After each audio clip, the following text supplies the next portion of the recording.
Okay, so now we're finally live. My name is Herman Lindsey, and I want to welcome you all to this week's of Cruel Justice Empowered by Witness to Innocent, hosted by Herman Lindsey, yours truly. But today's special co-host is Hannah Gorman from FIU. I'm going to let Hannah tell you a little bit about herself, and I'll let her to introduce her two special guests today, students from FIU. I'm not going to spoil it and tell you what it's about. I'll let them tell you everything that you need to know. But if you have any questions, please feel free to ask the questions. We will answer. We have outstanding staff in the background placing the questions in the chat, and we will get to your questions if you want to ask a question for anyone. But I really want y'all people to understand that how these students are so involved in death penalty advocacy and how their work contributes around the state of Florida. And it's I mean, when I first learned about it, I was so amazed. You know, you know, attorneys get all the praise on the cases, but you know, they never look at the people that's actually behind the scene, that's providing the information with the attorneys. And that's why I wanted to welcome these two outstanding students to this show, because I think people should know about this type of work and encourage other students to get involved in this also at other colleges around the world.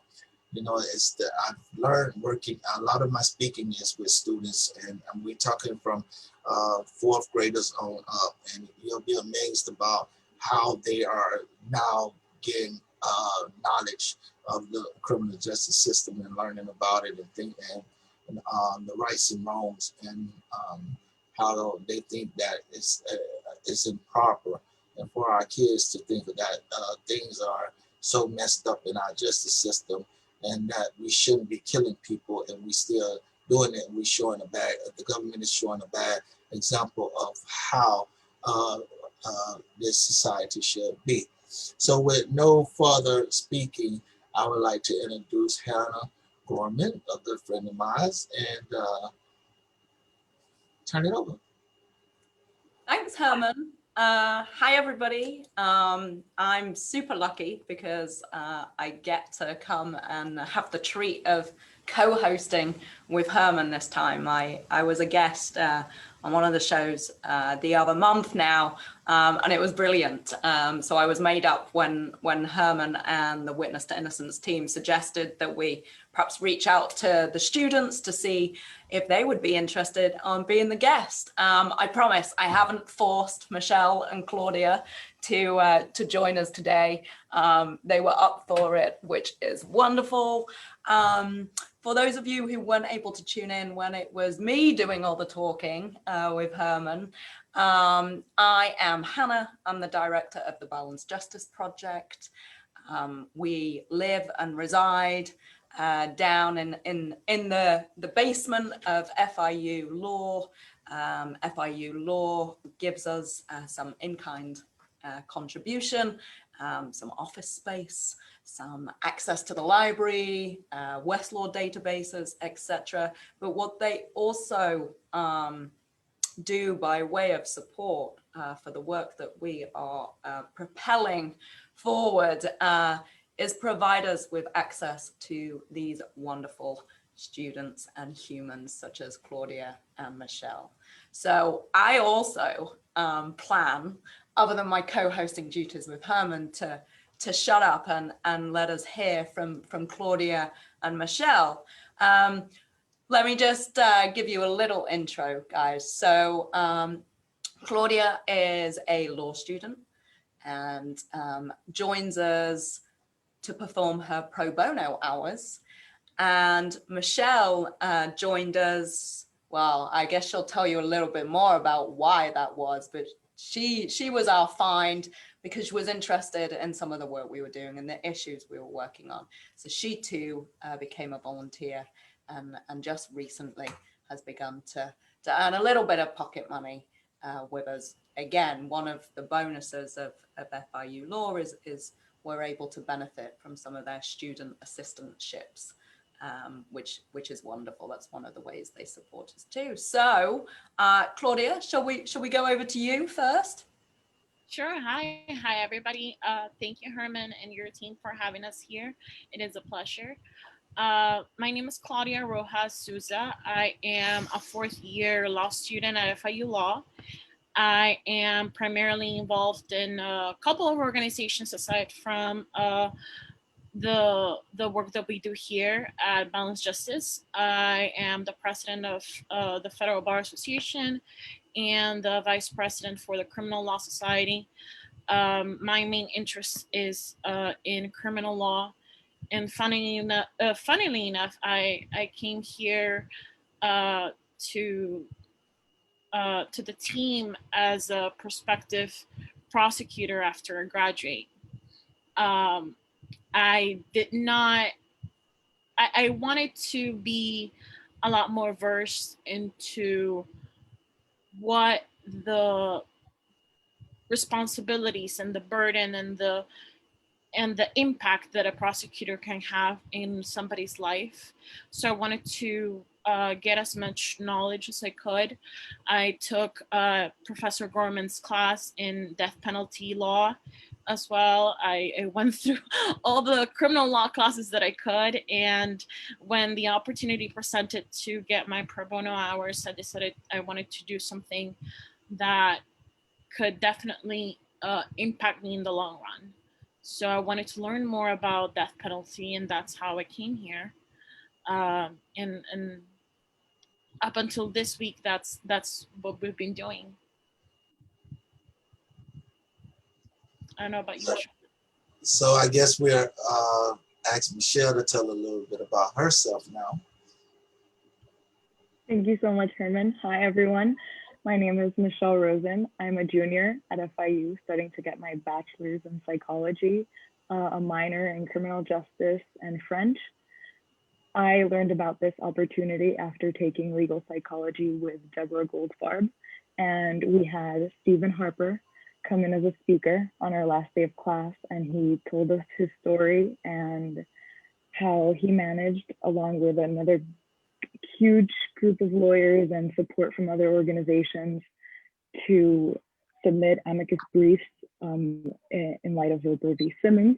And it was incredible. I had never heard about such an incredible story and the impact that it had on society itself. But what really stuck with me that day was when he asked us what our stances were on the death penalty. And I was one of the few students that didn't raise her hand for either answer because I didn't know. I wasn't well informed. I didn't know that much about the subject. And part of me, that didn't sit right with me, not to be able to raise my hand because I didn't know. I think one of the things that hurts the world nowadays the most is ignorance. And I think it's our job to fight against it by informing ourselves. So when Stephen went ahead and said that it was okay for those of us that didn't know, as long as we sought out our own answers, I thought that was incredible. And a couple of months after that, I learned about the clinic and I interviewed with Stephen himself, and I've been working here ever since, and it's been an amazing experience. And I can say now, for sure, after looking at all the data and looking over all these case reviews, that I don't believe the death penalty is appropriate. It is not proportionate and it's not just. And I think that if our criminal justice system really wants to set an example for the rest of us out there, they need to take the lead. And they're not teaching others not the right lesson here. If you don't want someone to kill someone else, why are you giving them that same treatment? It doesn't make any sense to me. But that's my story, and I hope we can continue talking about this today. So that's your story. You're gonna stick with that. So my question is, I understand both of y'all playing a part in this program. what I want to know is from both of you guys, what are some of the duties that you have to perform, and what is the most disturbing about it? We'll start with Claudia again, I guess. I think what I've been doing at Balanced Justice has been mostly research work. A lot of that has been doing a lot of reading, a lot of going through a lot of files, and getting as much information as we can.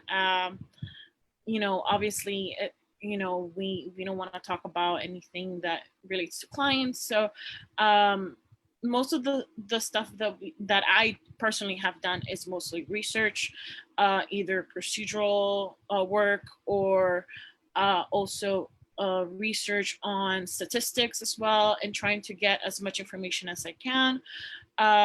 There are, I think that the team does a lot of things at the same time. Michelle has worked much longer than I have, and I think that she has also worked a little bit on tracking and researching and making sure that we have as much current information of current cases or strategic work as well. As far as what has been something that has been eye-opening or grueling to me has been kind of an overview of the justice system that I think that it has come into the spotlight in the last few months more than before. And I think it was a great opportunity of teaching other people how it works and how sometimes it's not the best for our communities that are not as privileged as we are. So seeing cases like yours, reading cases in class about insufficiency of evidence, insufficiency of eyewitness testimony, those things combined to me were very eye-opening, because at least from my perspective, I was trying to come in with, oops, excuse the dog there. I was trying to, I'm gonna come back a little bit after Michelle graces, so I can finish off with the sound, but I'll tell you a little bit in a bit. I'm gonna mute myself. I love it. No worries, Claudia, I can take over. So a little bit of the work that I've been doing since I started is mostly we monitor cases, case reviews, going over different stages of trial and appeal, and making sure that all the information that we're receiving is accurate, understanding the process of how things go, how these defendants go through each stage. Our job really is to support these lawyers and make sure that we give them the most accurate information we can, and to ensure that people get the help that they need. Because at the end of the day, that is what is most important, especially that is the greatest focus that we have here with the Balanced Justice Project, specifically with a focus on mitigation and restorative justice. That is what really matters. Hannah, I'm gonna stop you 1 second, and I'm gonna come back to Claudia. Just to make it clear that this program that is working right now, the balance, what is it called again? Balanced Justice. Balanced Justice. Okay, and I should have remembered that. I see it on paper all the time. But just to make it clear, this is something that is a non-profit portion of FIU, correct? Oh, yeah, it is. It's definitely worth underscoring. Yeah, whilst we get certainly help from FIU to be here, but yeah, we're a legal aid instrument that operates as a non-profit via FIU's foundation. What that really means, I suppose, is because a lot of people, I know people know where I'm going with this. We're not rich and wealthy, and we don't have lots of the money coming in that universities have and that law schools have. But what we do have is some support from them to at least not have to worry about a place to rent, and sort of having IT assistance. But yeah, putting it bluntly, the whole program operates on the basis that we have external funders and generous folks who provide donations because they are interested in this work too, and they want to find a way to help sort of gain us extra resources, if you like. And what I love about it though, Herman, is that it's funny because actually there is just me who's full-time. We managed to buy a part of our wonderful. I'm gonna get my part of the office that I never use, so it's me. Me and you, Hannah. I'm there with you. But I mean, Herman is like here. He's one of our biggest supporters, helping us, pushing me, and also encouraging us every step of the way, because it does feel, or at least at one stage, it felt very isolating and pretty lonely. The basement of the law school is a lovely basement, but it's also very quiet and most people are upstairs. But it's funny how things have changed, and especially sort of since the beginning of the year, because even though it's just me running and coordinating, and I managed to coerce Andres, who wanted to join us today, by the way, folks, but was unable to for personal reasons, last minute emergency. But he volunteered with us for almost a year in a similar way to Herman does, providing time to support us, knowing that we don't have the funds to pay for him. And then eventually we managed to scrape up a little bit of money from some donations to keep him with us. But I mean, if you think about that, like that kind of, as we say in the UK, like it warms my cockles, right? It melts your heart, because there's an example. If somebody wanted to spend a year with us doing hard work that isn't fun, but is definitely important, it means we're doing something right. He was choosing to do that. And that is very much the same with Claudia. There are other programs that you could choose, but these issues spoke to you and you came on board. Michelle has been with us for a very long time now.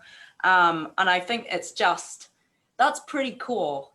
And the immediate effect on me was that I suddenly became not one person, but we now have what, guys, a team of 9, and we operate like a firm, or as close as we can to a business, which gives everybody skills of what it's like if you've not worked in an office before, because you're very junior and you've just joined us, then gives you practical experience like that, in addition to the exposure to the justice issues. But it gives you, I mean, Herman, because you've worked with some of the students in the classes before, gives you access to people like Herman, where you hear the real stories and you're inspired. And a lot of students tell me that changes their career decisions. And I think just, on a final note, that's what it did for me. So, we're not there yet. We're drafting grants and doing all that good stuff to try and get more resources so we can do more with it. But the reality is I do have a team of 9 people, even if, and isn't it even better that they're a bunch of volunteers that choose to be there with me every day? And it's, that's pretty amazing, and I'm grateful. And I hope, that what we'll do is cultivate their ideas too, In fact, the 3 of us with the rest of the team were just talking about the fact a new student came our way because she had heard a lot about the death penalty in veterans recently, and she's all over it. That's pushed her button. And so she's like, what can I do now? It's an issue in Florida. I think it's 20% of Florida's death row for veterans, which is higher than the national average, which would figure, because Florida is one of the worst, at least the most active in terms of the death penalty. Biggest row, highest sentencer right now, and all sorts of exoneration records that you will have heard before from Witness to Innocence and Herman. But I think that the reality is that it's not just a program that fixates on one issue. It ignites ideas in younger people. When I'm getting older and tired or I'm having a bad day, they come through full of energy and take on the baton and then make it their own. And we find a pathway for people who want to do stuff. And that might not always be exactly what I'd envisaged or so-and-so envisaged. We might not even have thought about it. And it's that that's going to create the change. And it's that energy that keeps me going, basically.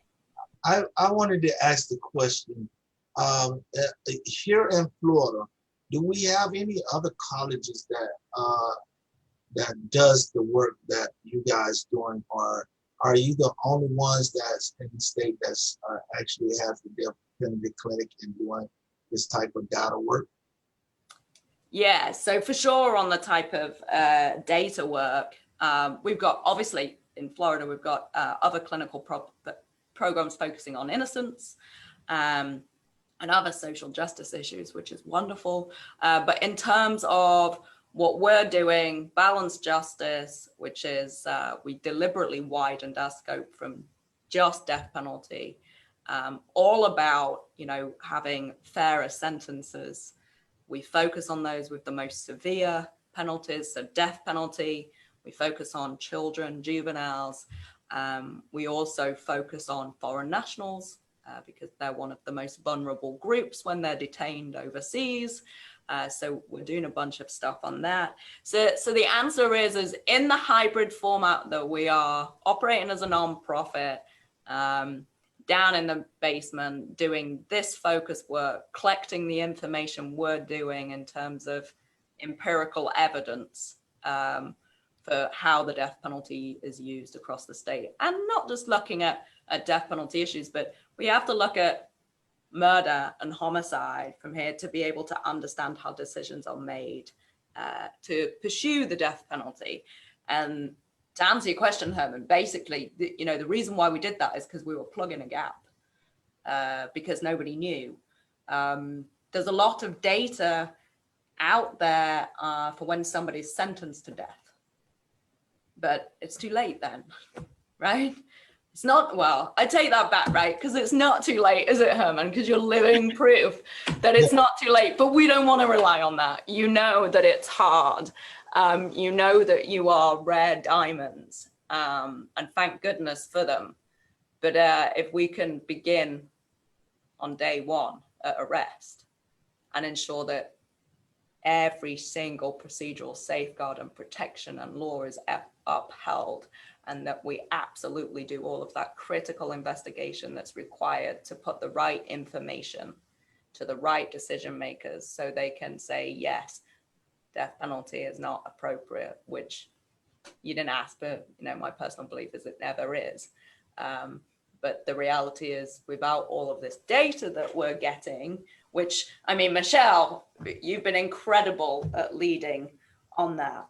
Michelle has become a data queen in terms of all that research, but putting it into something that we can code, that eventually social scientists can take off our hands and run statistical models on, you know, and tell us what variable is significant, work out what's going on. But what we're seeing is definitely, I mean, it's preliminary, but we're seeing a failing of the Florida system to apply in a consistent manner, equally across different communities and groups. And we're seeing that there's this failure to narrow from the pool of all murders and homicides to those that are regarded as what the law calls worst of the worst. And that failure is really critical, because for us to be able to have the death penalty in America, it has to be regarded as a punishment that doesn't violate our 8th Amendment, the cruel and unusual punishment. And the law and the courts have made it very clear that to ensure that we don't violate that, the death penalty has to be applied to a very small proportion of people who are regarded as the worst of the worst, which means we have to constitutionally narrow. You can't have every murder be a death penalty case. You can't have all of these murders be death penalty cases without some system that explains and justifies and guides a narrowing process. And that's pretty damn critical, the work that we're doing, and honestly that I'm passing to Michelle and Claudia. So that's where we're at. They help me remove things from my desk and get some, if you don't mind my French, good shit done, basically. So that's me, live, open, saying thank you, Claudia and Michelle. It's always a pleasure. Thank y'all too. And here I'm seeing a great example of how the program is educating outside of their degrees that they're actually seeking. Here we have Claudia, who is like a research specialist. And here we have Michelle, who is a data specialist that's working together to bring on. So it's easier to identify some of the problems and some of the issues in our criminal justice system dealing with the death penalty and also other issues. Because I see when it was talking about dealing with other issues, I see both of them was shaking their head, smiling. So I wanted to say, both of y'all is like in two different fields in this project team. How did you choose the particular, let's just say, field that you're choosing? Like, for instance, you decided to go in research and you decided to go in data. What made you you guys pick and choose what you specialize in? Well, quite honestly, being a part of this team, you need to know how to do a little bit of everything. We work because we support each other. When someone needs help or is lacking in capacity, one of us needs to be able to say, I'm here, like, what's going on? And we have roundtable meetings every week and we update each other.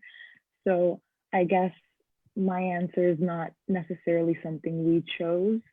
I guess it's just what needs to get done. We get it done. I think, yes, on that sense, definitely agree with Michelle, but I think that Hannah gives a format in the way that, like she said, that this works similar to a firm. So she will present, this is what I think that we could be focusing on. This is a new project that we might have on. Who can spare some of their time and jump on this one? As well, and she also considers the abilities that each person has. So law students that we have in the project, we have access to Westlaw and LexisNexis. So we already have access to research tools. So we have to work on case law, on cases. We already have that predisposition as well. Now we have other students and volunteers here that specialize in psychology, so they can take up other tasks that relate to mitigation in some other cases. So while at the same time we all volunteer for certain new projects, we also know what our strengths and our capacities allow us to do. So with law students, I've seen other externship students here at the project that they might work on some specific type of case law, some other specific type of research. I can be working on some other type of legal issue, and then Michelle can be working on some other gathering information of cases. So thankfully, it's very diverse, and people, whenever we need help, like Michelle said, we're here for each other to jump in. I've studied legal studies and paralegal, the equivalent to a bachelor's degree. I just haven't completed the last little bit of my bachelor's. But one thing I found dealing with this legal process and working on cases is very stressful. As you said before, we have to continuously read. We have to continuously um, put things together. But one of the most devastating things for me dealing with legal work, and I don't like, is when it's common sense and right there in the data, right there in the case law that this shouldn't happen. And here it is, we have opinions from fourth DCA and opinion from second DCA, and it's conflicting with each other, and it's like right here we're fighting with for someone's life. When we're fighting for the death penalty cases, we don't have time to be this debating, you know, this debating litigation. So when we do the litigation, what helps you overcome that feeling when you ran into something that you know the court should grant, but for some reason the court is like, I mean, it's a frustrating situation. Do you understand? I mean, Claudia, you're smiling, so you kind of understand where I'm going with this. You know, I think it's just funny because it will not be something that is specific to criminal law or death penalty. You will see this in every subject in law school, because it literally every case you see, and then you see the precedent and you see what's going on in other courts, and as a law student you're gonna see, you know what, I'm a little bit frustrated with this opinion because we have seen this in this other case, in this other case, and it's a constant frustration in my opinion, but it's not just exclusive to criminal law and death penalty law, and that's something that it's frustrating because there's nothing I can do about it because I'm still not even barred, but in my opinion, and hopefully Professor Gorman can jump in on that. It depends on the court that you're in front of. A lot of cases, it depends of which court you're in front of, and honestly, opinions when they come out, this is my opinion, when they come out already written in a way that you sometimes agree with that opinion because the justice who's writing it, they're already on one side because the decision is already made. So you're gonna see opinions that highlight certain issues or certain facts, and you automatically, when you first read it, oh, I agree with this justice on this opinion because they're already highlighting the things that is their argument already. So once you come out of that four-corner opinion, that's when you see that frustration, right? When you're like, you know what, this might not be, to me, what it should be done. But it's also fuel for when you are barred and when you get involved in cases like that, in similar cases, you're like, I remember how this opinion or this justice or how this certain case came out, and I want to make a difference. and you know the thing about this is that, and I'm speaking from now, I'm going back into a defendant point of view. And this is one of the most difficult tasks for attorneys is that defendants don't understand the process behind all of this dealing with a case. You know, they feel like, you know, it should be this way, that way, and they read certain things in law and they don't understand. You got to shepherdize it to see if that's still the same way. You know, they don't know the depths of actually going back to find out, is this the standards now?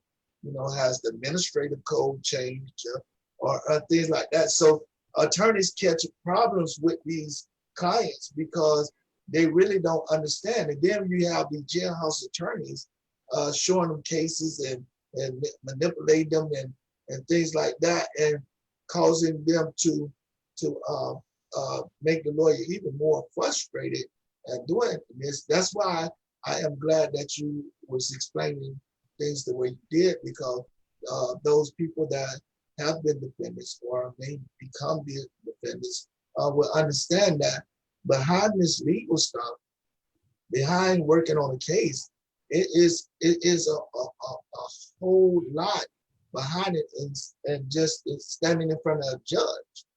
You have to understand some of these things, and it goes back to, like you say, it depends on what judge you're in front of, what you can and cannot do. You know, it varies because we are so divided in our justice systems with opinions alone. You know, I mean, if you look at the Law Weekly, every week, different things coming out saying you can do it, and then a couple of weeks later, it comes back from a different court, you can't do it. So, you know, it's a difficult process, and I tip my hat to both of you guys for participating behind this lawsuit, because I love doing law, but I couldn't be an attorney.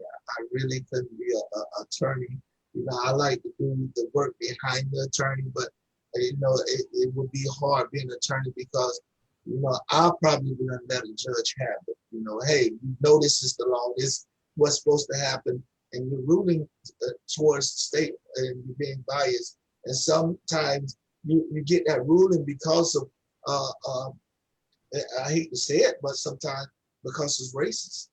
You know, and in my case, my judge, you know, I was her first death penalty case. She had just finished death qualifications, and I was her first case, and she was allowed everything to go just so she did a death penalty case, and said at one time came to the extreme where she said if she got it wrong, she'll let the Supreme Court fix it. You know, and then you got some judges that feel like they know cases because of similar cases, and this person did it, and they ruling against your motions, and you right.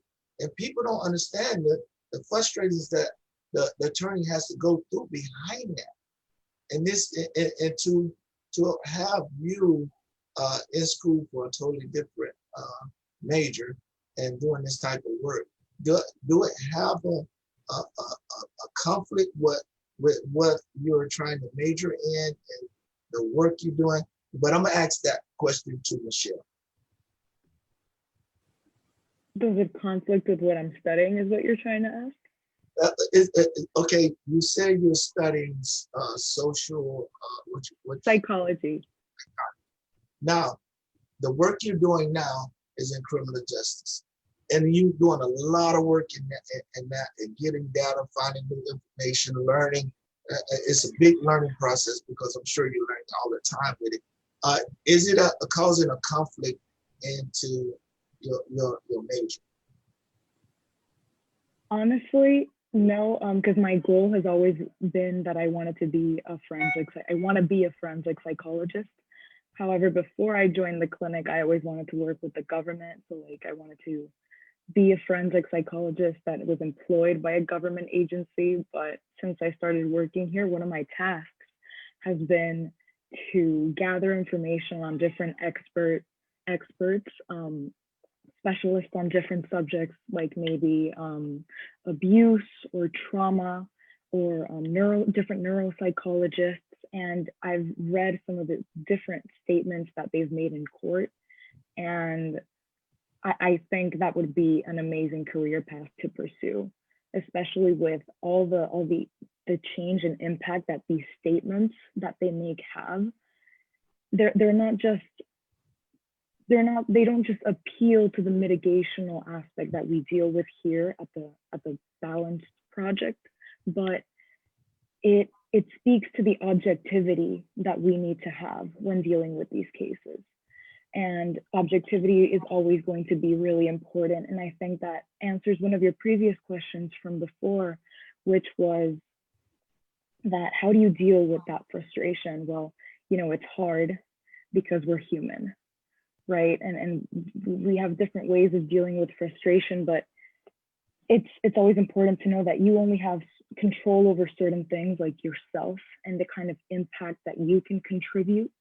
And I know that if I'm out there and I'm a forensic psychologist and I know that my work is objective and I'm doing my best to contribute that brick to that big wall that is our criminal justice system, even if I didn't build that wall, I contributed one brick, and that builds a strong foundation. And that's extremely important. How about you, Claudia? Is it a strain on the profession, or I don't think so either. I think that if anything, it complements it really well. I I came in thinking I wanted to be a prosecutor. I still want to be a prosecutor, but I'm here with a lot more knowledge and a lot more wisdom of the heavy weight that position entails. That position can give you so many chances of you having a great impact on somebody's life, and my only hope is for it to be a positive one and not to damage somebody else's life when it does not, when there's no evidence that backs it up, right? So if anything, I think that being here and working with Hannah, with Michelle, is more eye-opening than anything I've done in many years, because it just lets me know that the work that I want to do, it's going to impact many people, and it's my responsibility to make sure that that impact is not for the worse. And I try to give people as many chances as they can, and trying to understand from the other point of view, right? Sometimes a lot of people in that profession are not are very young when they come in, and I'm not 22 anymore, but I'm still young, so I really want to make sure that I inspire colleagues that are already in those positions to see the other point of view and see the ramifications of your actions, right?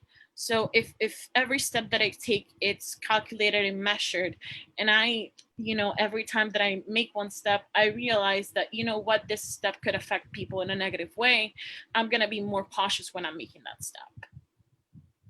And this is one of the great things that I mean, if we look at the justice system, and let's go back 10 years ago, just recently, 10 years ago, finding someone such as yourself in the prosecutor office will be very difficult. And finding a state attorney that would share a view of looking at things in our perspective, especially with death penalty, and taking a stance to do what is just instead of what would promote them to a higher office. Is very rare, and that's something I want to point out, is because this shows change coming about in the future, and I'm glad I'm part of this change. I'm glad you all are part of this change. And now we have state attorneys like Andrew Warren up in Tampa, putting together innocent projects inside their actual office. We have state attorneys putting in integrity units. Here at Witness to Innocent, we have what we call accuracy and justice program, where we actually go in with 3 Depo exonerees and attorney facilitator, and we speak to these state attorneys and answer a lot of questions and helps them find kind of like the spot they want to really be in, and so we see the state attorney's office is changing, because if we look at the state attorneys 10 years ago and way beyond that, it was the good old boy system, lock them up, they're animal and things like that. Now people such as yourself going in to prosecute cases to say, this is a human being. Let's look at what he really done, why his actions were, And one of the biggest things in mitigation is the mental health. And you have to look at the mental health of the person, the state of mind that person is in, what caused them to put them in that state of mind. And most prosecutors don't look at that stuff. You know, most prosecutors don't look at that, in regular cases at all. You know, sometimes you don't even get a mental health evaluation or things like that to see the trauma that person has been through, what causes this person to live like that. And here it is, people such as yourself coming in to be a prosecutor, bringing these type of morals into someone's office. And I do wish that, you know, one day that with your mind frame that you do run for a state attorney's office. And believe me, you call me and I gladly sign and endorse you. And I'm sure I can get many other organizations to endorse you, because this is what we need. And this is why it is so important that we have our youth involved in this. I'm 47 years old. I don't know how much longer I'll be around. But to see that this young generation, this generation of this time, having thoughts such as yourself and Michelle, it let me know that I can go one day and rest, because the fight that I've been fighting, changes has come. You know, one thing about I think a great king is, you know, he makes his kingdom, you know, what it's supposed to be. And he leads the pathway for the other king to follow behind, to keep his subjects and everyone happy and at peace, a nice society. Here in America, it's like most state attorneys, and I'm not trying to bash state attorneys right now, I'm just speaking about it. Most state attorneys, they're so hooked on trying to be tough on crime. You know, in fact, here in Broward, we had issues where judges and state attorneys was making bets and trying to see how many years they can get out, how many years they can get out in their term sitting in that seat. You know, and that's ridiculous. You know, you're playing with people's lives, and just, you know, it's just ridiculous. And one of the things I'm going to bring in is a question. I'm not sure how to pronounce his name, so I'm going to say from Chris.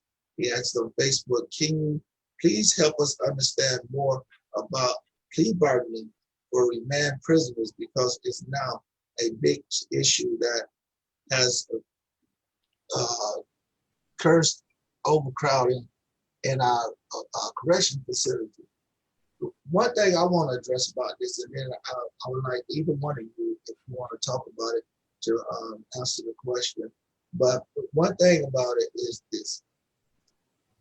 A lot of times, people are so afraid of trials that they will take a plea bargain. Some people have been innocent, some people have great defenses and things like that, but because of fear of trial, they have taken plea bargains.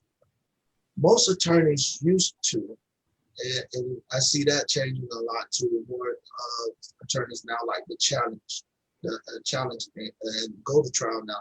But most attorneys used to try to do plea bargains for a person, and you know,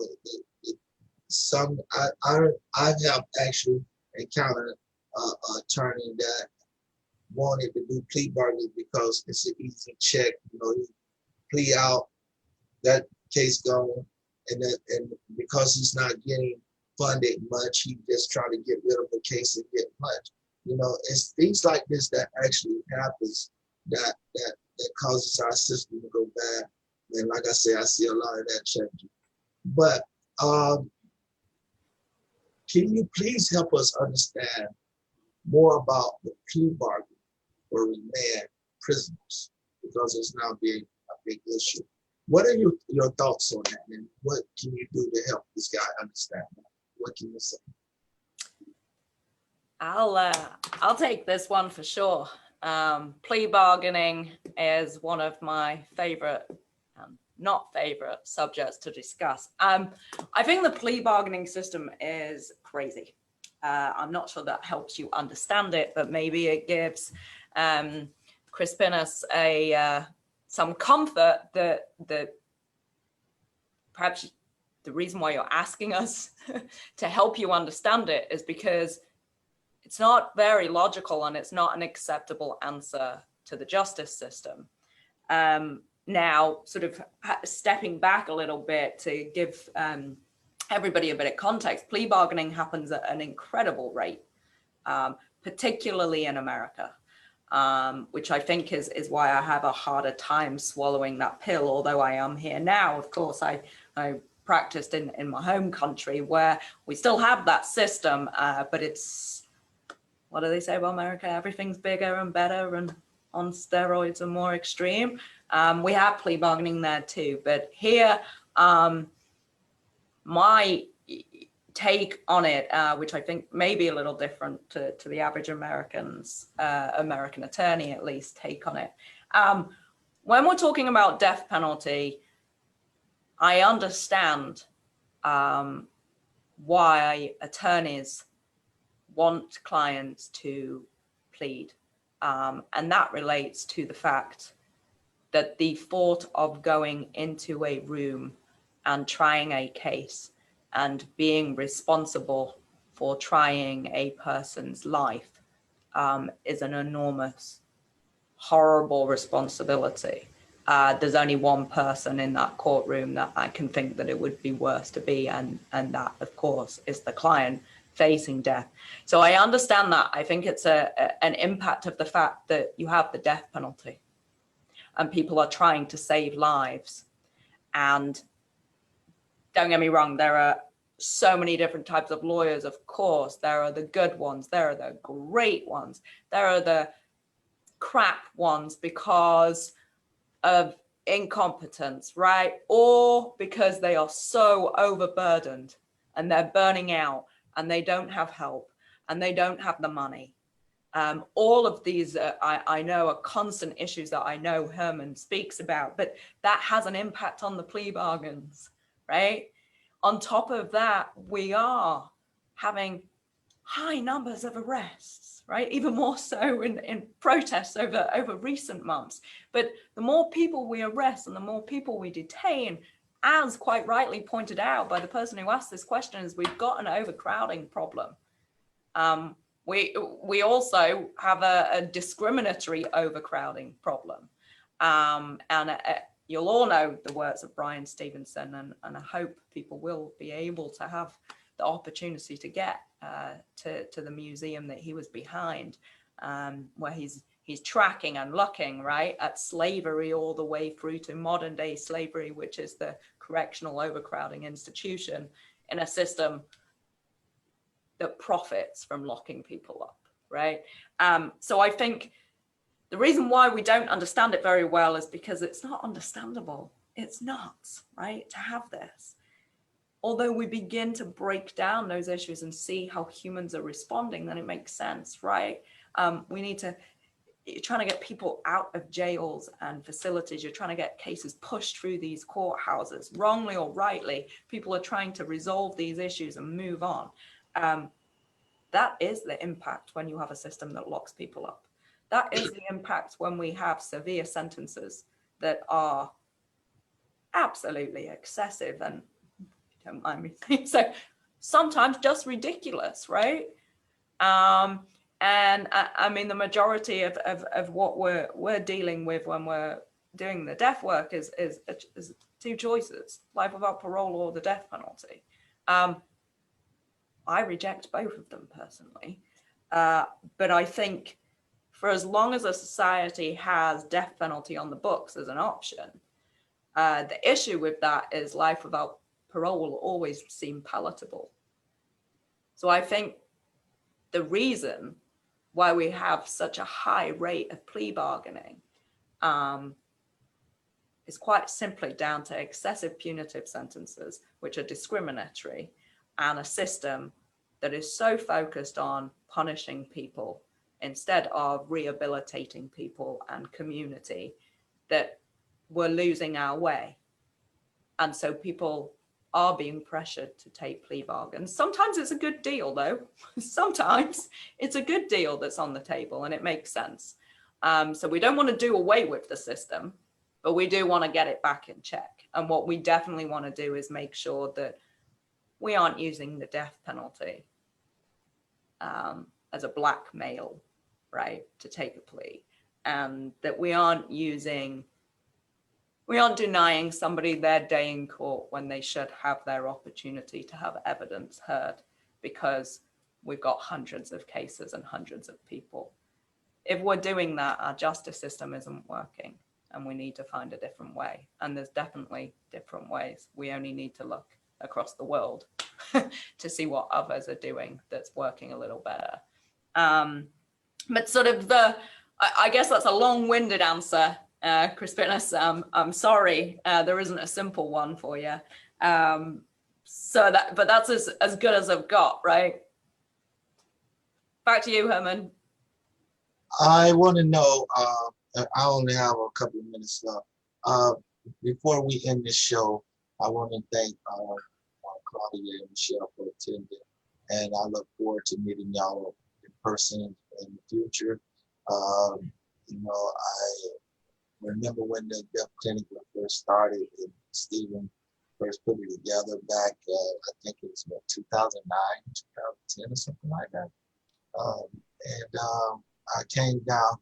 In fact, if those don't know, my first speaking engagement was at FIU.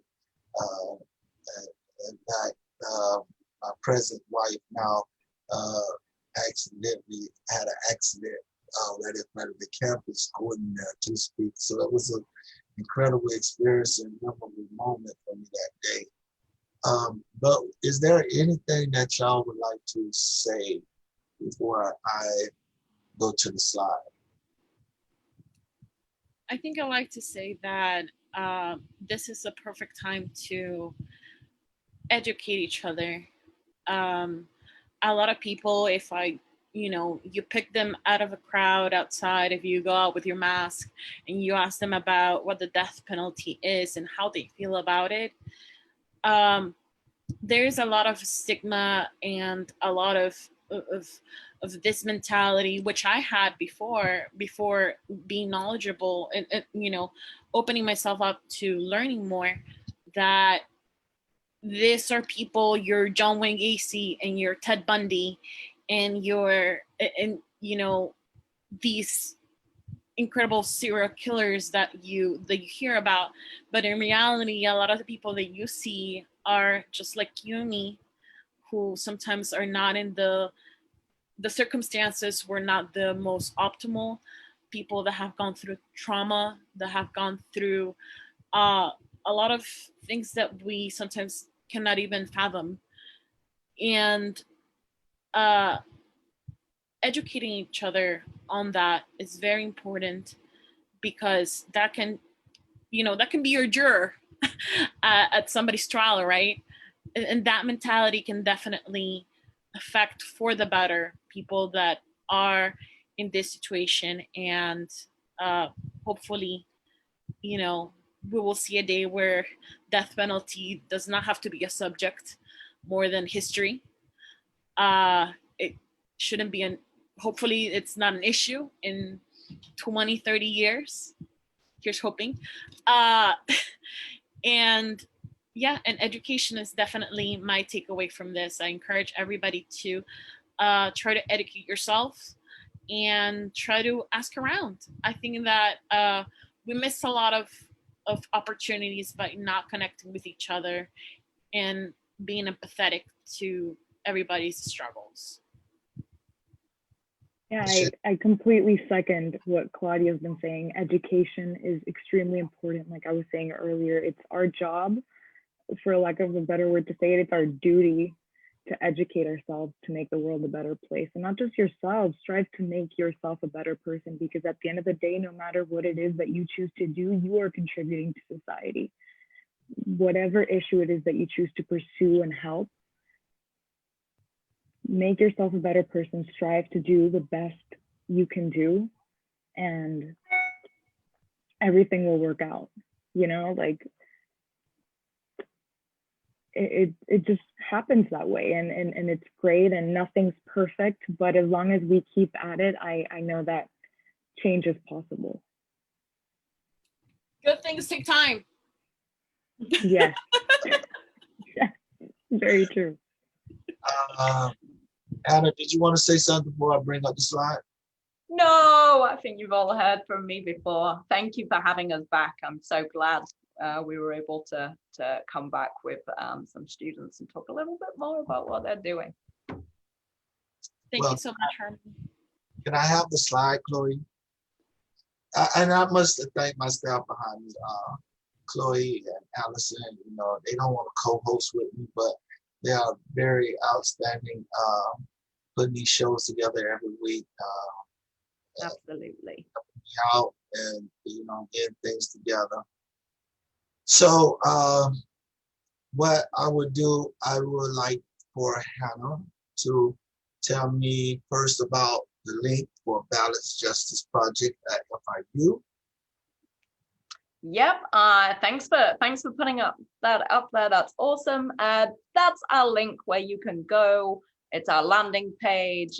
It's not a big complex website at all, and just tells you a little bit about what we're up to and how to get in contact with us if you want to.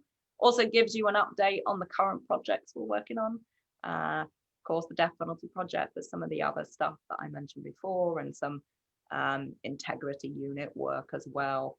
If you happen to be a student listening, you can find out more about the programs through that, and that will take you through to the death penalty clinic too, where you can find out how studying here earns you credits, etc., and getting involved. So that's where you go to get more info. As for my personal link, no. For those that I have an open door policy, you know, and it's sad that not many have actually used my email, but I have if you want to get in contact with me, asking questions or anything, I have a email at hlindsey@womencitizen.org that you can contact with me. And, you know, if it's a question, or you have for students, if they have a project, an interview or anything like that, they can contact me, or they can contact us at and host a speaker at witnesscitizens.org/host a speaker. And what that does is we have numerous of different death row exonerees from around the world, around the United States and different states that's out there willing to speak and tell these stories. You can also look on our website and see some of those bios on our website. We also, you know, as a nonprofit, you know, we operate on limited funds, and a lot of our funds come from donations. So if you have a little something you want to donate, you can donate at womencitizen.org/donate. But you can you know, one of the biggest things that people ask me when we speak, and it's a lot of people that's out there looking at these shows right now and wondering, what can we do to help? What can we do to get involved? For instance, here we have social media. You know, we FIU Law. You can see their Twitter, the Facebook, Instagram links right here. Also with Witness to Innocence, you can see our Twitter, Facebook, and Instagram right there. Or you can go to FIU.org and find and it should probably show you the links to go where you need to go to find more information. Or you can go to Witness to Innocence, or which we provide other resources and links to help you answer some of the questions that you have, or want to get involved, opportunity to get involved. Our newsletter you can subscribe to, or like I say, you can email me at hlindsey@witnesscitizen.org. Again, I want to thank everybody. We only had to 4 o'clock, And we always go over this show. We always go over. We're never on time starting. Never on. No, we be on time starting, but we never on time ending because some of these subjects just keep going and going and going. It's like a drip. But I want to thank everybody for being here on our show today, and I hope that this I don't hope, I know something that was said here today reached someone today. And as long as we can reach out and educate someone, I feel like Michelle doing, we're doing our duty. And this is our passion, and our passion has turned into our duty to educate you on the mishaps of this death penalty. And it's a lot of innocent people still behind the prison walls. So we educate on innocent, because someone out there may be a potential juror. And as you'll be in a potential juror, if you go in there with the mindset that what you've seen on Criminal Minds or CSI is what, they got their man, this is it. No, you should be more, if you watch CSI or Criminal Minds, you should be able to, and you have the option to ask any question you want during the course of a trial. And you should be able to, because you watch these shows, hold the state up to showing the burden of proof instead of letting the burden of proof go on to the defendant. Question the evidence. Question the evidence. If something don't seem right, question it. And it makes people, the jobs that Hannah, Claudia, and Michelle does much easier, because we won't have so many of these cases if the jurors just question the state attorney evidence, questions the police officers. We see so much of this going on, and hold the state to prove the burden of proof instead of shipping the burden to the defendant, and know your rights to ask questions in jury trial, and educate and spread the word. These videos will be on Witness Innocent YouTube channel. You can go back on the Facebook and review it again also. So with that being said, I want to thank everybody for tuning in this week for Cruel Justice. I want to thank Claudia again, Michelle, and Hannah. I want to thank our staff, Executive Director, Kirk Bloodworth, our Chairman of the Board, Grammy, and all the other board members for allowing this show to happen. And this show is put together to educate people. And I hope that you share this on your Facebook. And if you want to do something for us, share this on your Facebook so that other people can get this information that you just heard this whole hour. And I want to thank everybody again, and I want to say so long. Thank y'all for being